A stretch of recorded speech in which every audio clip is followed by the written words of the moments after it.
put our attention there, and we'll begin to work through that back pain very quickly. I mean, you can stay here a long time.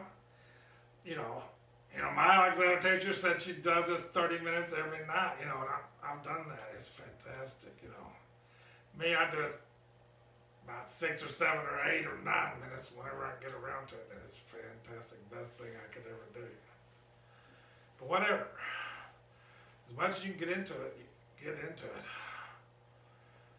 It's very, very powerful. I mean, some people might find it a little boring at first, but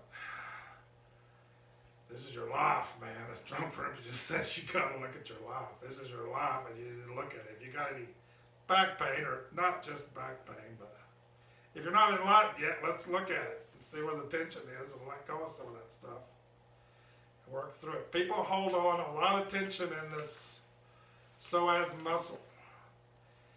Its true nature is to be very soft and pliable, and instead it's like an old piece of leather that's gotten so tight and it narrows. It goes in and it doesn't work like it's supposed to anymore.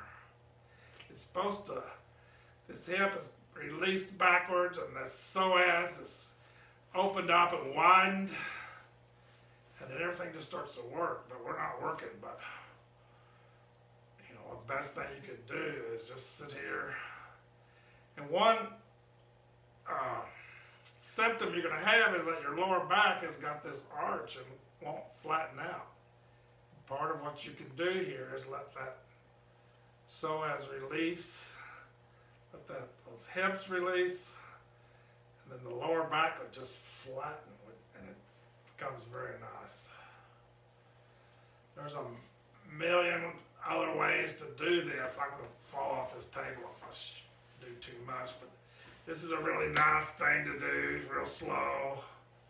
I don't want to fall off the table. If you're down on the floor, you're a lot more. Or you can do some of this, slow, back and forth, other way. That really helps you get in touch and release a lot of stuff down there.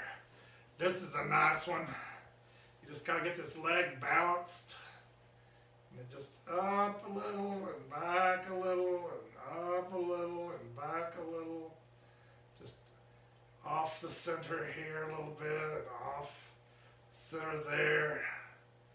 You can think about your hip releasing, letting that knee release away from that hip a little bit. Just feeling, if you do that for a little while, you'll gain a lot of freedom in there usually, or whatever. Get in touch with the tension. We are very interested in signs of extra tension. We're very interested in a little constructive thinking that leads to more openness. We're very interested in how we use ourselves and how we can gain understanding and free ourselves from a lot of habits, become more conscious. But if you just lay here a while, you can get a lot of release, or you can move around however you want to do it. Well, it all works. You can do some stuff with your arms for the upper back. Different ways, just slow back and forth. There's all kind of videos that give you a lot of techniques.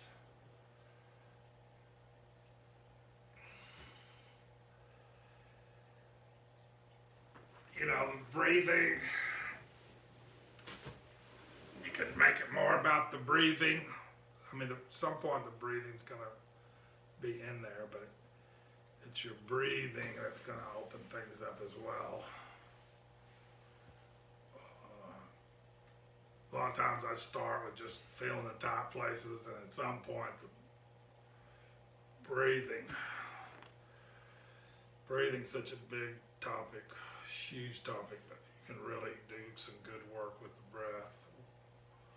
We do a lot of stuff with the breath. I'll do a video on the breath. Life is really about breathing in many ways. Life is about learning how to let go, but in a very intelligent way, being very intelligent. But at the same time, letting go. But you can be a little stupid about letting go, and you're not really engaging your intelligence. So it's, it's being up and letting go and being kind of bright and sensitive and just able to tune in on how that's all going to work. Basically, the secret of life, it's a foolish thing to say, but the secret of life is to learn that life is a letting go. How do you learn that?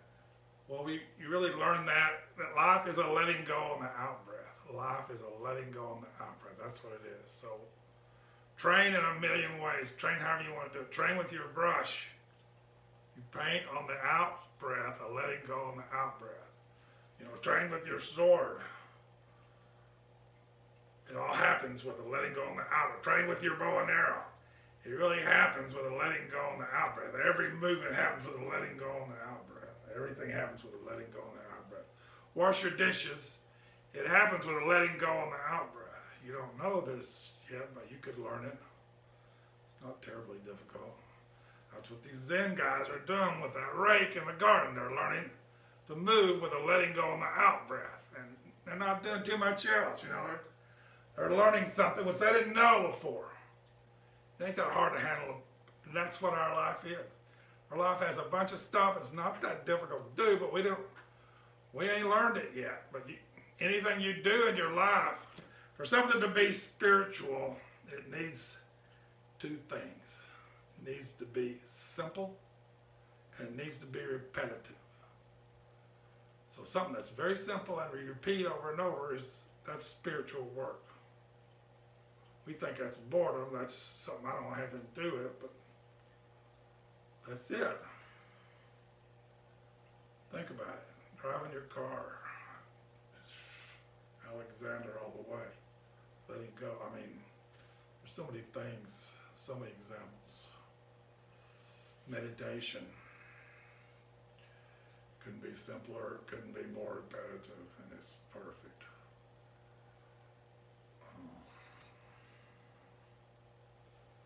I practice something called Tai Chi Chuan. I love Tai Chi Chuan, but I don't know, it's not simple enough, it's not repetitive enough.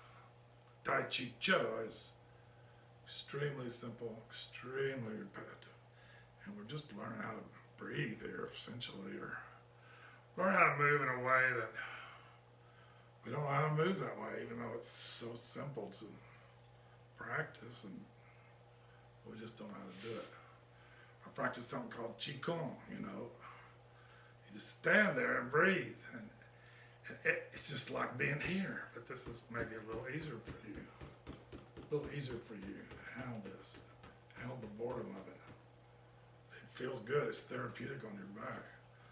This is a little more like work, but it's the same thing. It's so therapeutic on your system. Just standing here in Qigong, and your knees are a little soft. You got just a little, that's not quite it, but that's it. I'm not doing much. And mainly I just stand here until things become clear to me that I'm holding on, or something's going on, something's there. And if you stand there long enough, it gets unfrozen. And it's about breathing. It's about breathing. We don't know how to breathe, but we could learn. It won't be that difficult. Meditation is the best way, but some people get too stiff when they meditate. They're a little too frozen. Talopa says, do not be like a piece of wood. And I just think meditation has nothing to do with movement. Meditation is all about movement. You're breathing, for God's sake. That's movement. Things are moving. Things are really free. Things are not frozen. You don't want to be frozen. You want to unfreeze. We're trying to unfreeze here. Little movement is allowed, especially in Tibetan Buddhism. But I think even in Zen, got the right understanding, it ain't about becoming a frozen fish. Sorry. There's something happening. There's energy happening. There's movement happening. There's breathing happening. There's resilience happening. There's sensations happening.